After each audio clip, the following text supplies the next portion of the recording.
In this package, illegal structures erected on roads earmarked for construction to be demolished without compensation. Mobile telecommunications company urged to expand its services to rural communities. State police command to prosecute unauthorized users of sarin. Details of these and more in a moment. Very warm afternoon to you. This is AKBC 45 News at noon. I am Agnes Udo King Brown. Governor Dom Emmanuel has condoled with the family of the Commissioner for Health, Dr. Dominic Upong, on the demise of their mother, Lady Basi Upong of Akon, a Catholic government area who died at 85. The governor was speaking at the funeral of Lady Upong, urged the family to be consoled that their mother died at a good age. Government Housebury Chief Colonel Edemetreti.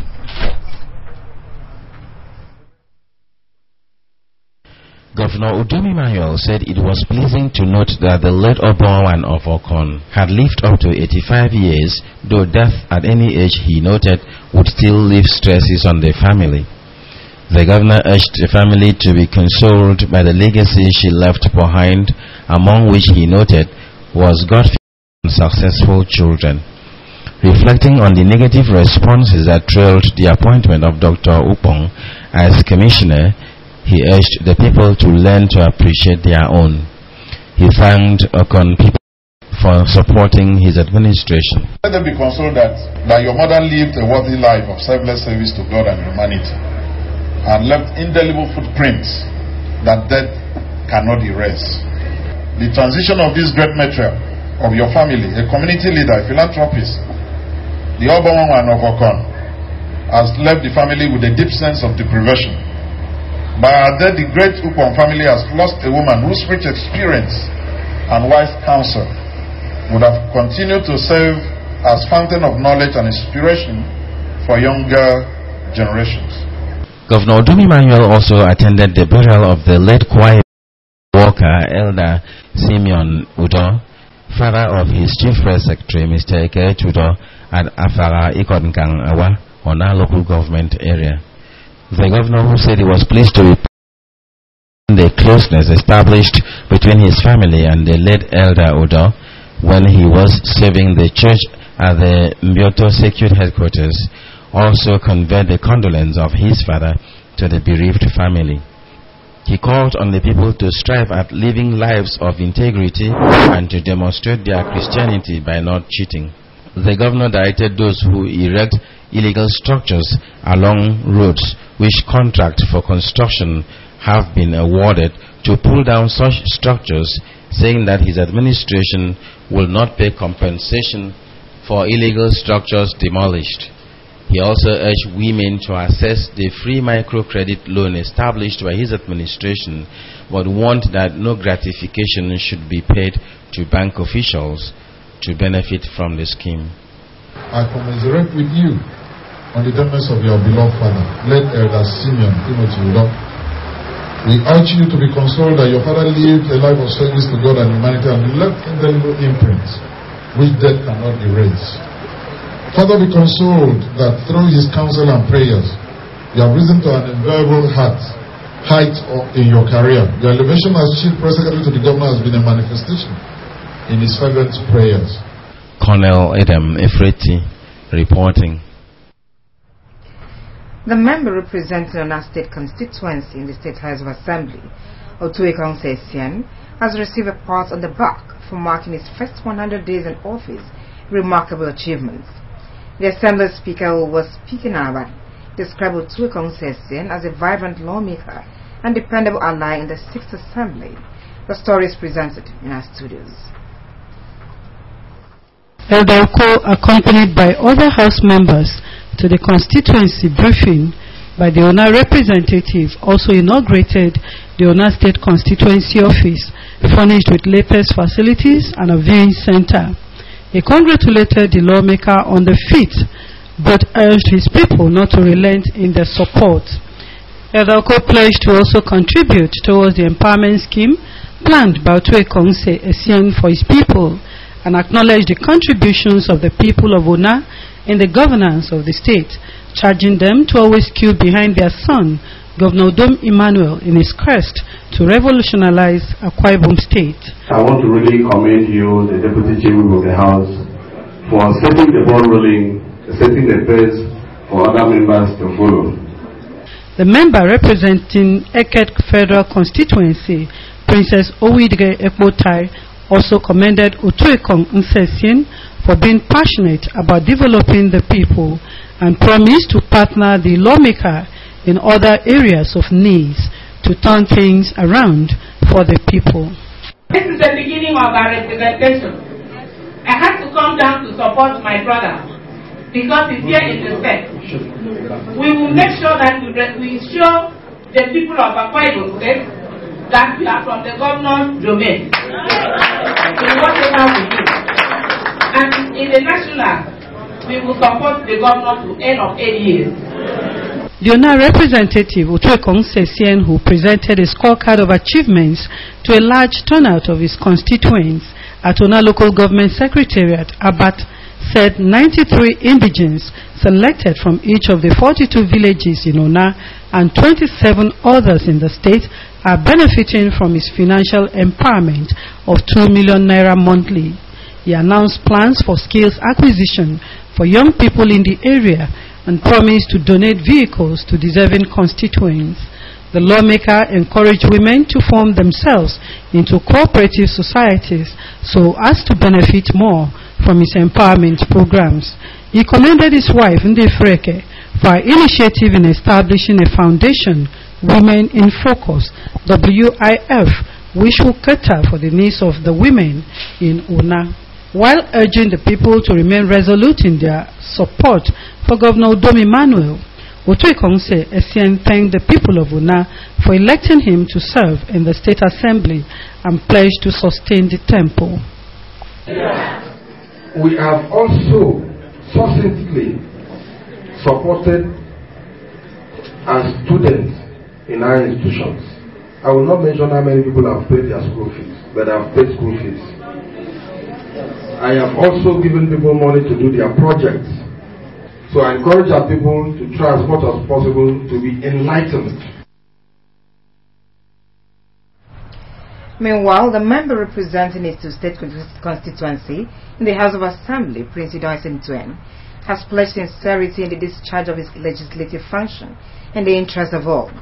Prince Idris Ntuen made the pledge when he was at Westitam Ward 8. Stakeholders paid him a solidarity visit. Prince Ntuen said he is passionate about developing his constituents with skills and opportunities which could make them more resourceful. Prince Ntuen, who is the chairman, House Committee on Works and Transport, noted that the recent inspection of flood and erosion site in Itu will soon yield positive results, and announced that a workable program to sustain massive empowerment in his constituency was underway. According to him, a 3-man education committee will soon be set out to manage his scholarship scheme for the 6 villages in West Itam. He therefore called for the unwavering loyalty to Governor Udom Emmanuel's administration in its avowed commitment to achieve more for the state.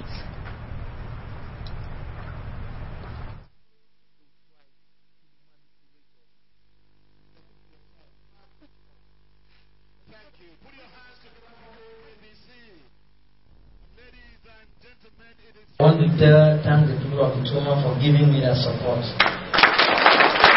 And I also want to remind the people of Ward 8, you've had somebody from here, I have one thing in mind, that I will set a record that will be difficult to beat. The leader of the delegation, Obong Joseph Udo, described Prince Idris Ntuen as a worthy representative of the people. Obong Udo, a former chairman of Itu local government, said he admires the honesty, dynamism and straightforwardness of Prince Ntuen and wished him success in his legislative duties, pledging the loyalty of the people of West Itam to the state's governor. You have been an honest person amongst us. Very dynamic, hardworking, very straightforward.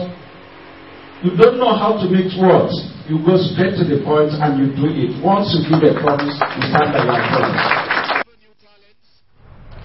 High points of the visit was a donation of a sport utility vehicle to a former ward chairman by Prince Idon Srituen. The State House of Assembly Committee on Education is to work with the Minister of Education to restructure the training of teachers for improved outputs. The Chairman of House Committee on Education, Barrister Noffield Luke, gave the indication when he met with stakeholders in the education subsector to brainstorm on ways to improve and strengthen the sector. Anthony filed this report. In attendance were the Commissioner for Education, Mr. Nia Kanakban, Permanent Secretaries, Directors, Special Assistant to the Governor on Education Monitoring from the 3 senatorial districts, members of the House Committee on Education, as well as other stakeholders in the sector. Barrister Noffiolu appreciated the free and compulsory education program of the state and commended Governor Udom Emmanuel for keying into the system.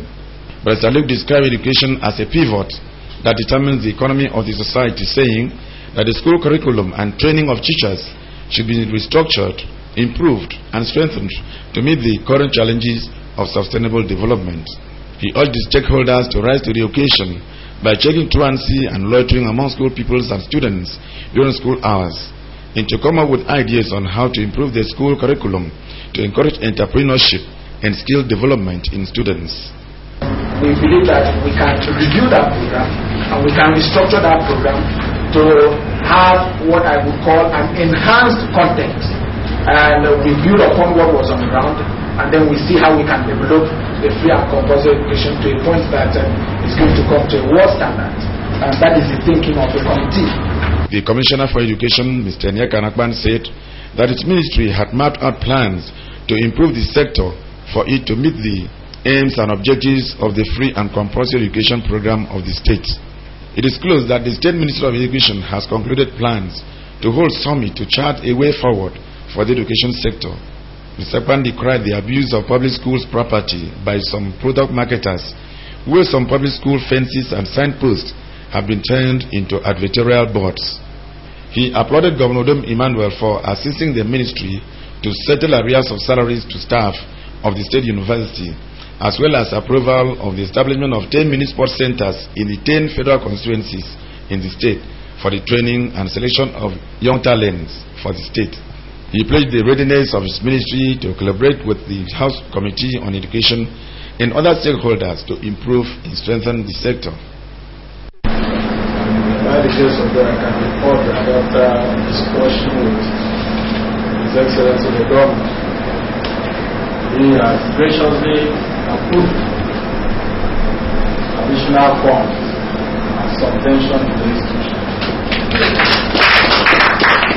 in the sum of 50 million to enable the management of the institutions and sustainment to stand up. And by the grace of God, we are discussing with the management to ensure that we also get some generated revenue. We are paying this one with an SL. So by the grace of God, next few days, all of them. Anthony Etam reporting. The Commissioner for Information and Communications, Mr. Nekanumana, has urged MTN Telecommunications Company to expand its network with a view to providing services to rural communities in the state. Mr. Mana, speaking at a retreat organized by MTN for its staff in Uyo, saw rural telecommunications network coverage as a vital means of connecting rural dwellers with the rest of the society, saying that no meaningful development can take place when rural productivity is low. The Commissioner was represented by the Permanent Secretary in the Ministry, Mr. Oliver Dokpo, also called on the telecommunications company to upgrade its facilities for high signal transmission in the state.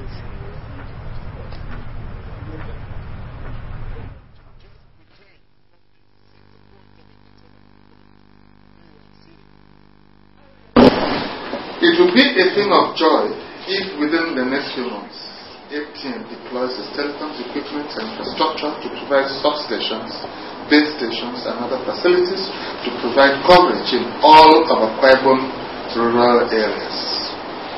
This bold step, if taken, will make your various services prepaid call plans like MTN PhoneLink Reloaded, MTN Bundles, MTN Happy Hour, MTN Family and Friends Expanded, MTN Super Saver, Internet Browsing, International Enterprise Solutions, and airtime services accessible in the rural areas. Also, the Information and Communications Commissioner has called on journalists to avoid partisanship in their reportage, in line with the tenets of the profession. This was contained in a keynote address presented by the Commissioner at the second annual lecture of Radar newspaper. Mr. Mana was represented by the Director of Archives in the Ministry, Mrs. Grace Akpan, was presented with an award of excellence for his contributions to the growth of the media profession in the state.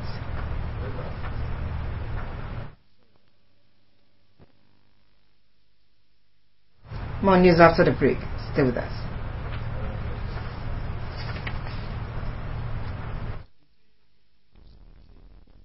I believe in Akwa Ibom. I believe in the collective power of you and I. Together, we can build upon existing legacies to birth the land of our dreams. Let us work as one, devoid of tribal sentiments and political differences. Let's throw away violence and embrace peace. Let us work with government to make Akwa Ibom an industrial hub, create employment for our youths, boost security, agriculture, and healthcare. I am you, and you are me. We are the future. We can make a difference. Let's come together and embrace the new Akwa Ibom, an Akwa Ibom under the leadership of our Governor, Mr. Udom Gabriel Emmanuel. For we believe in Akwa Ibom.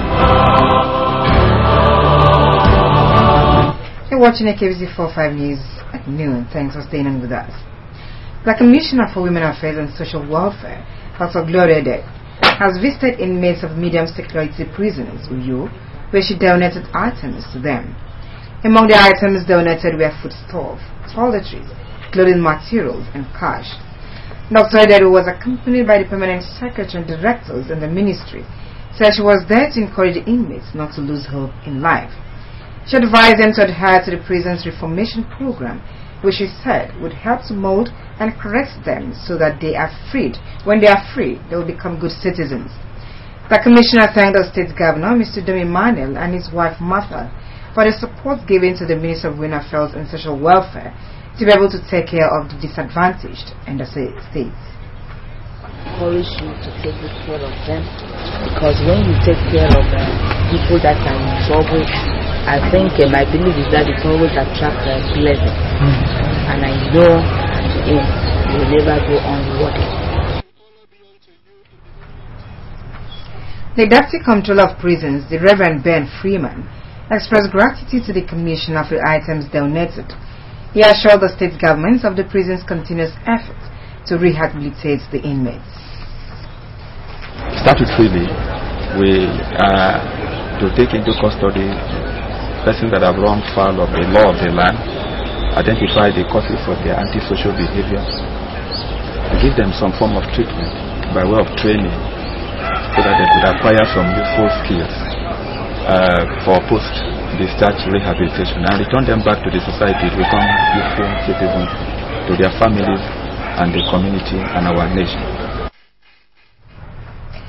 The Akwa Ibom State Commissioner of Police, Murtala Mani, has directed that persons not listed among the categories of persons authorized to use heroin in the country should desist from doing so or face arrest and prosecution.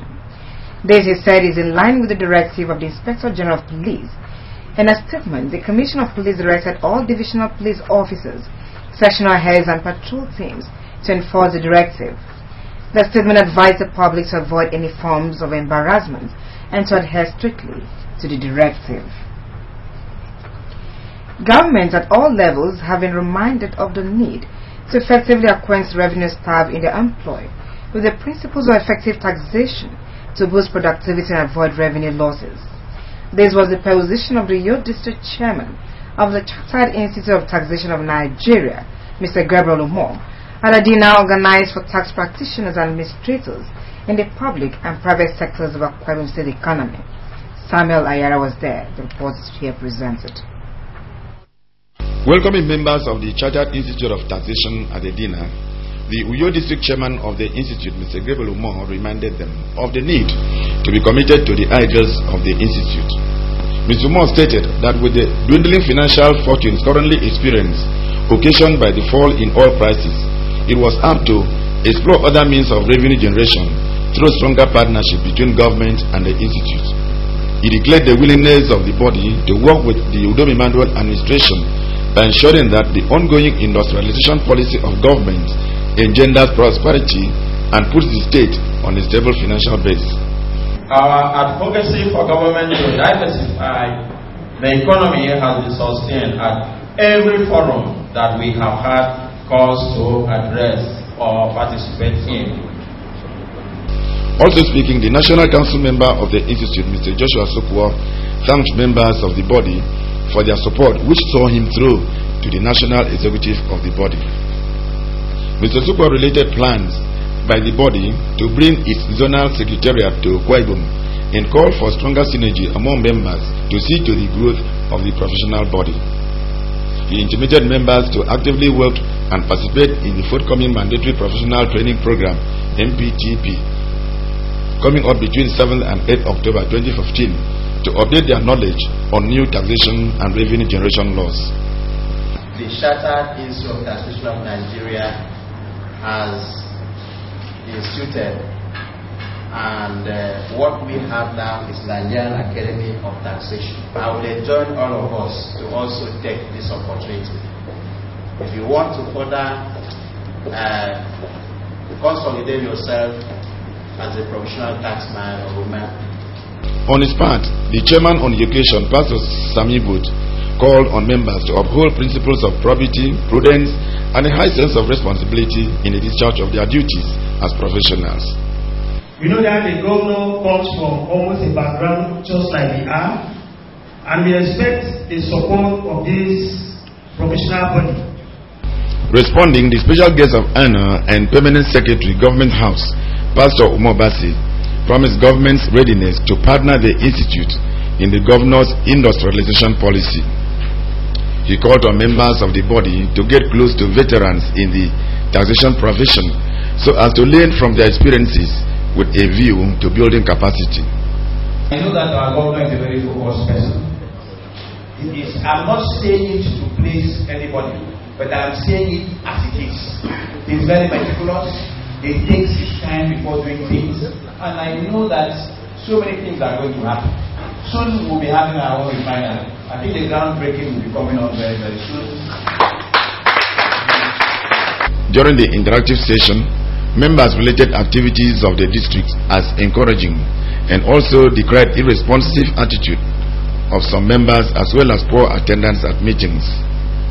Others called for effective implementation of tax laws to domesticate taxation practice with tax professionals. Many claim they have never taken undue advantage of others, but is this true? Have they not cheated one way or the other? Have you ever considered getting smarter than your friend and you call it brain work? Have you ever gotten involved in examination malpractice or practice what people call chop alone syndrome? Have you ever gambled and possibly won with the wrong cards or done April Fool in July? For traders, have you sold 5 cups of rice or gari to the customer when actually paid for 10 cups? What will you call these unwholesome practices? Maybe not cheating. What is cheating and how does it affect the society? Ian Paul studied biblical, psychological, and historical perspective of cheating, as well as cheating in the eyes of the law in the special reports.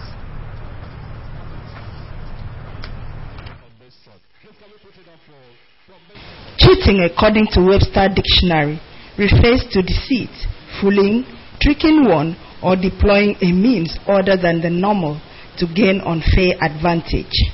Scholars also define cheating as getting a favorable reward by a dishonest means of finding an easy way out of an unpleasant situation.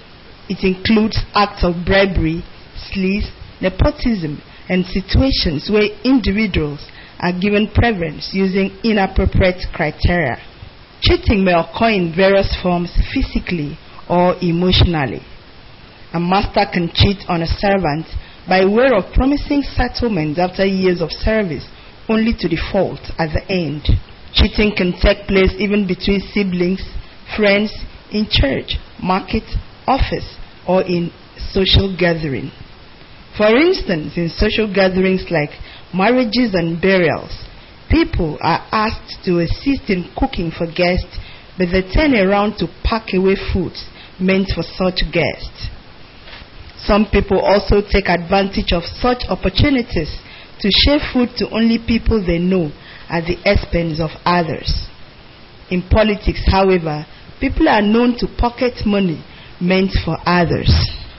Students, on the other hand, devise ways to cheat that give such names ranging from Courage Brother, microchips, and Dekbo during examinations. In all this, the big question is, why do people cheat? A psychologist with the University of Uyo, Mrs. Enwong Okedeji, is of the opinion that cheating is a thing of the mind and also caused by environmental factors. They feel that they are unable, they have the inability to achieve whatever goal that they have set for themselves.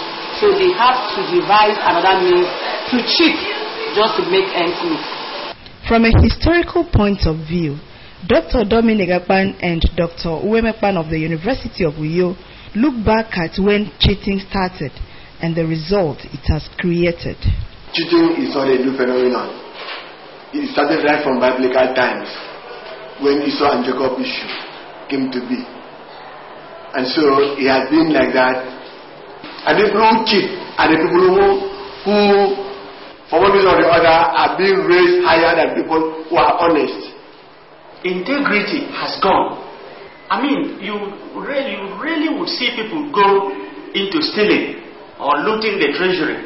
And anybody can wake up and it's not, he feels that it's not accountable.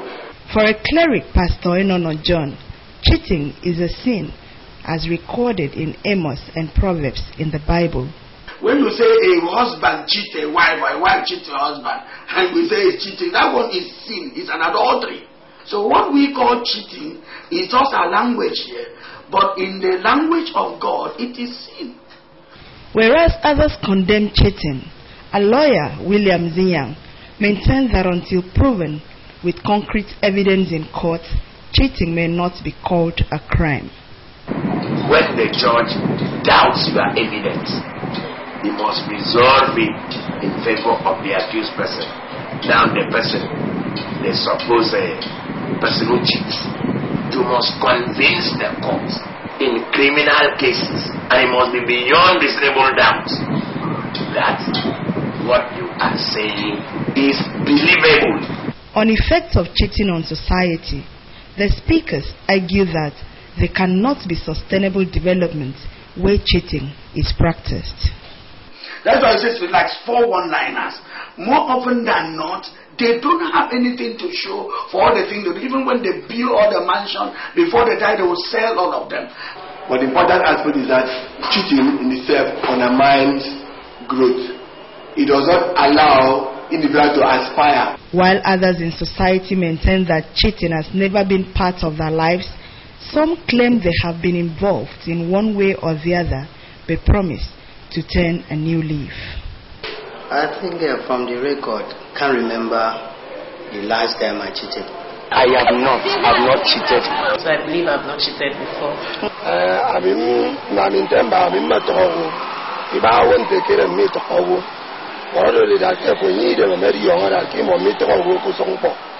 My respondent says that cheating is a sin and a crime. What about you? Is it a bad thing to cheat? Your guess is as good as mine. We are in a court. Thank you, Yaina, for that wonderful report. There is no package. You can also watch KBC TV News online by logging on to kbconline.org or follow us on Twitter at KBC45U or on Facebook at KBC Channel 45. Before we go a look at the major stories. Erection of illegal structures and roads which government has earmarked for construction has to be demolished without compensation. Speaking on now, the governor directed that such structures be pulled down immediately. Also, the State Police Command has warned those using sirens without authorization to desist from such or face arrest and persecution. Guys, in our packages in minutes now, we join our outside broadcast to bring you Talent Hunt to commemorate Akwa Ibom at 28, which is holding at Instagram at Promise Hunt. And then whatever comment you have, whatever interest you think you have on a particular performer, you have the latitude to drop your comment. And then after which the judges will give the final judgment when it comes to that. Yeah, we're about to start. The chief judge will be invited here after now to tell you on how to go. I think I'm right. But for now, we're actually waiting for the names of the contestants to be printed out here so that we get one here and I hold one. But for now, since this is very unusual, an informal event, let me call it so, because we are hunting for talent. I know you are a star. Are you a star? Are you a star? Is there any moon here? No moon. Okay, can I see one or two stars to entertain us here? Outside, this one is off camera. We're not judging you, but everybody's judging you. Please, can we clap for him? Can we clap for him? Please, put up your tag. Put up your tag. This one, you're not going to win the brand new car. Clap for him. What's his name? What's his name? Can you clap for him? Dreadman, higher nighter, ever lived, ever shadeful. Because when I was about to confirm myself with many layer the calculator, many Jehovah Witnesses were slowly around. Papa William Tama document Timumen E. Higher nighter, respect large. Okay, perform for us. Really, I appreciate the way you are, because each and every one Gwanfi rule is our destiny. So me and Gwanfi use this opportunity to thank the AKBC organizers for the great talent hunt show that ever happens in our district. So now, Akwa Ibom is song.